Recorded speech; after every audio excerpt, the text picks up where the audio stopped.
Ma fille et mes chers fils, quelle est cette infâme cacophonie que vous faites à Mont-Carmel? Il nous vient, ma mère, de ce monsieur qui nous a d'incroyables prétentions. Des prétentions qui en vérité valent bien les tiennes. Cornedouille, il y a que j'en doute. Et qui serait? De se prendre pour un autre. À ce que je sais, c'est tout comme toi. Mais enfin, de quoi parlons-nous? Tout simplement d'une imposture. En effet, tout simplement d'une imposture. Henri, de grâce, éclairez ma lanterne. Comment ça, Henri? Tais-toi, sombre faquin, ou je te fais pendre. Et toi, mon faucon, je te le dis que tu seras avant moi. En effet, que j'y serai avant toi, mais seulement pour t'y voir pendre. Paix, messieurs, paix! Par la Sainte Vierge, pourrait-on enfin connaître la raison de cette débile chicaillerie? Tout simplement parce qu'il se prend pour le roi. Pour notre roi. Corne de bouc, ce n'est jamais que tout comme toi. Et pourrait-on le savoir qui de vous deux est le vrai roi? Moi, pardi! Certainement pas! Certainement pas, il y a que je le dis aussi. Messieurs, par pitié, allez-vous enfin le cesser, votre stupide combat de coq? Dès que ce monsieur il aura abdiqué. Et moi, dès qu'il aura repris ses habits de lac. Eh bien, nous voilà bien. Ma chère enfant, il faut que nous ayons sur les bras 2 rois pour le prix d'un. C'est faux! Devant vous, mesdames, il n'y en a qu'un. Et c'est moi. Assez! Oui, assez! Roxane, Oui, ma révérende mère? je crois que ces messieurs nous ont bien assez fait les pantalons. Comme ce sont bientôt les laudes, en obéissante fille de Dieu que vous êtes, allez vous revêtir sans plus tarder de votre coule. Certainement pas. Et moi je dis tout comme lui. Par sainte Ménéhoud, quelle est cette soudaine impudence qui vous prend tous les deux? Oh, moi, je me contente de seulement parler en roi. Et moi aussi.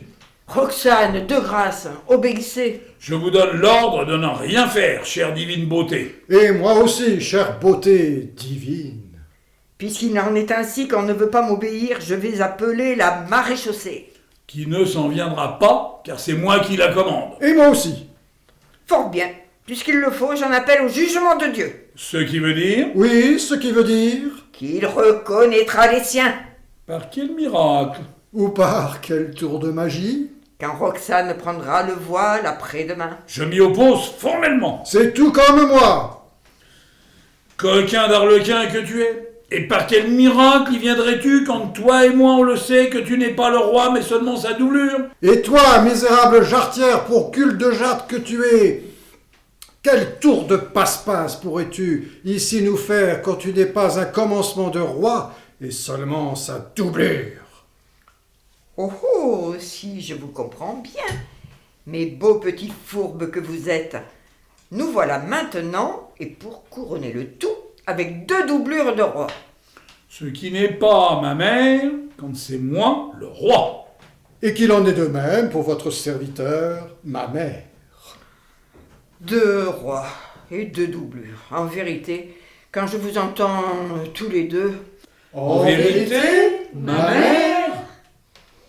il y a que je ne sais plus où j'en suis. Et nous non plus, ma mère. Rassurez-vous. Mais bon, Ma mère? De grâce. Dites-nous ce qui vous rend si joyeuse. je ris tout simplement parce que je crois le savoir comment en finir avec la pantalonnade de ces messieurs. Chers amis, c'est là sans doute. Que nous allons en venir. Comme un coup de théâtre.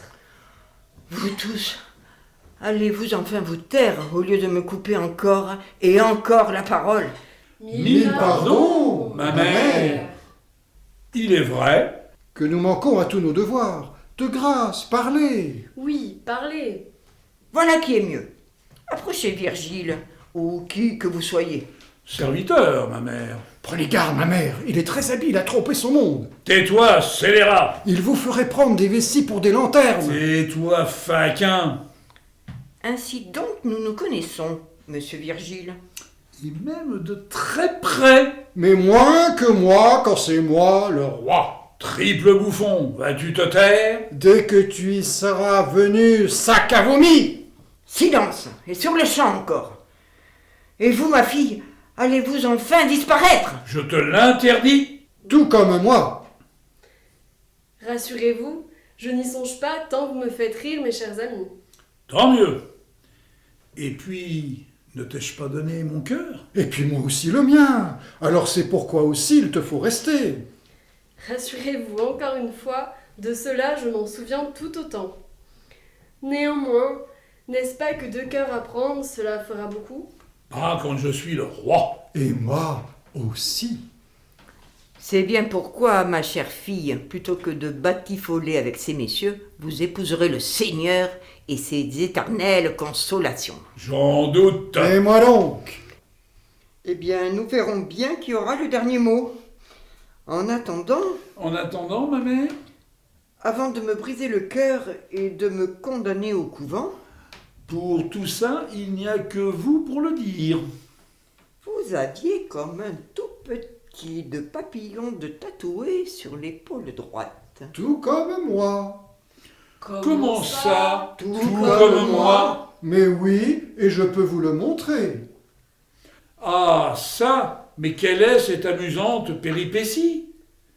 Mais enfin, bon, le voilà sans doute, le coup de théâtre que tous nous attendions. Sauf que, Sauf que, ma mère, il n'est que le roi, que le vrai roi qui le porte sur l'épaule gauche, ce tout petit rien de petit papillon. Et ça, pardi que je suis bien placé pour le savoir.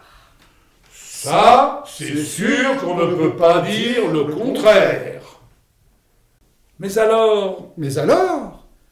eh bien, il y a tout simplement, mon cher ami, que, pour parler trop, nous sommes cette fois démasqués, et que nous le sommes tout autant de refaits. Hélas, tu n'en as que trop raison, mon cher compère. As-tu vu ça, notre déconfiture pour un chafouin de tout petit papillon de rien du tout? Qu'est-ce que c'est ballot, n'est-ce pas? Je ne le dirai pas mieux que toi. Et puis, voilà, mon cher ami, comment elle triomphe, la guenuche. Regarde plutôt comme son méchant cœur, il est sur son vilain visage.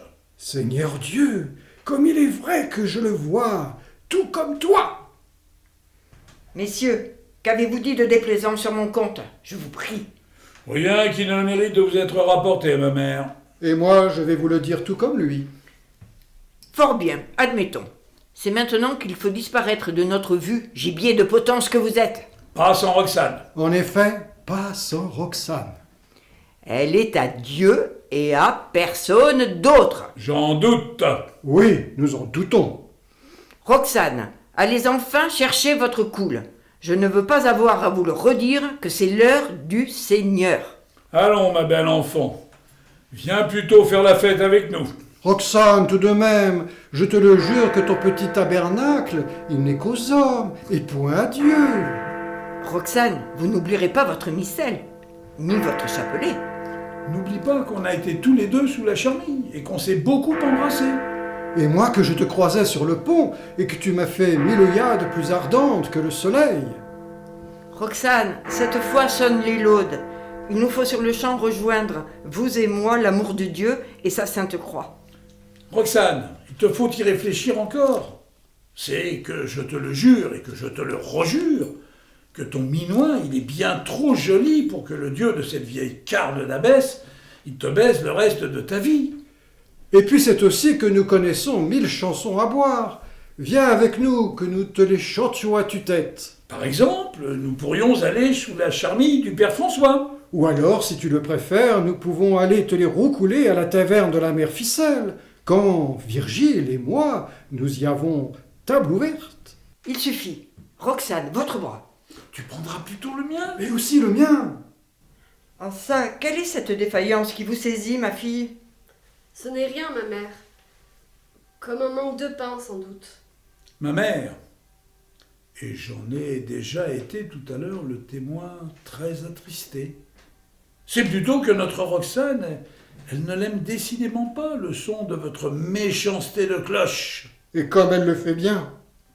Dis-moi, peut-être aussi que cela veut dire que cette belle âme, elle nous écoute peu à peu? Qu'en penses-tu? Hélas, je crois que tu te trompes, mon cher ami. Parce que Parce que, dis-tu? Parce que je le crois hélas que son cœur est pour un autre. Mon cher ami, voilà bien une nouvelle qui déjà me désespère. Mais dis-moi, comment le sais-tu? Parce qu'elle me l'a dit à mi-mot. Ou du moins l'ai-je compris. Bel ami que tu es, est-ce que Virgile, il dit le vrai? Debout, ma fille. De grâce, il faut vous ressaisir. Roxane, il faut me répondre. À qui donc as-tu hélas donné ton cœur? Seulement à un mort. Tu parles de notre cher ami Christian, n'est-ce pas? Hélas, oui. Ah ça, voilà qui est parlé d'un brave parmi les braves. Je ne le dirai pas mieux que toi. Et tu es inconsolable? Hélas, tout autant que oui.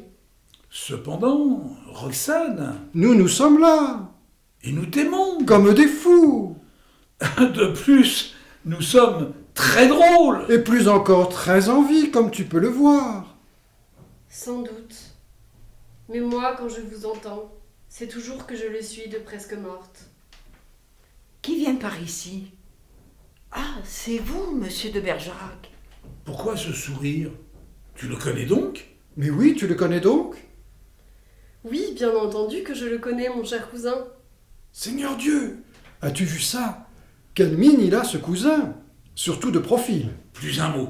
Tais-toi. Parce que, Parce que sur cette affaire-là, il est très susceptible. ce que je peux comprendre quand j'expertise l'angulation. Je te le dis encore que tu ferais mieux de te taire. Fort bien, puisqu'il faut que je reste en vie, je ne dis plus un mot. Dis-moi, Je te devine et que devines-tu? que dans ta malicieuse tête, tu mâchonnes l'aérien et libérateur mot de cousin. Il est vrai que j'entends et que je savoure la sévérité de l'obstacle. Mais n'est-ce pas qu'il pourrait bien ne pas l'effaroucher pour toujours, notre Roxane? Je l'admets bien volontiers. Toutefois, Toutefois, est-ce que je te rassure si je te le dis que c'est seulement un bougre? est-ce possible? Si je te le dis, Donc, il penche vers les hommes. es-tu sourd quand je viens de te le dire? Mais alors, Si tout est encore possible, oui, bien sûr. puisqu'il en est ainsi, c'est sur le champ que je tente ma chance. Roxane, pour l'amour de moi, un mot encore. Un mot encore, dites-vous? Oui, un mot encore. Hélas, pour vous, je vous le dis, mon cher Virgile, que c'est celui que vous allez dire aux chouettes. Eh bien, quand je vous entends, ma belle Roxane, que j'en suis déjà malheureux. Oh, moi, je le crois très avant, excellent ami que vous êtes, que vous trouverez avant longtemps une très habile consolation à ce très grand malheur qui est le vôtre. Seigneur Dieu, que j'en doute. Et moi, pas du tout. Maintenant, messieurs, il suffit. Adieu, messieurs, je suis votre humble servante. Et vous, de grâce, prêtez-moi votre bras, mon cher monsieur de Bergerac. J'ai tant besoin de prendre l'air que vous allez, s'il vous plaît, m'accompagner jusqu'à la charmille du père François. Ma fille, quelle est cette désertion que vous osez nous faire? Ne vous inquiétez pas, ma mère. Je ne vous abandonne que pour un tout petit moment, tant cette migraine qui me tient, elle me désoblige. Comme je le sais, il n'est que la fraîcheur de l'aurore pour la combattre. Cependant, comme je le sais aussi, ce n'est que le divin encens du Carmel qui pourra seul la guérir. Il y a que j'en doute infiniment, ma mère. Et puis... Et puis, Oui, et puis Et puis... Maintenant que vous m'aurez bien fait rire, mes chers doublons de roi, quand je serai au bras de ce cher monsieur de Bergerac, voyez-vous que c'est un peu avec mon cher Christian que j'y marcherai sous la charmille du père François. Chers amis que vous êtes, la belle à trop belle Roxane tout de même, n'est-ce pas que vous allez pouvoir le dire avec nous, qu'elle nous aura fort bien Joué. oui.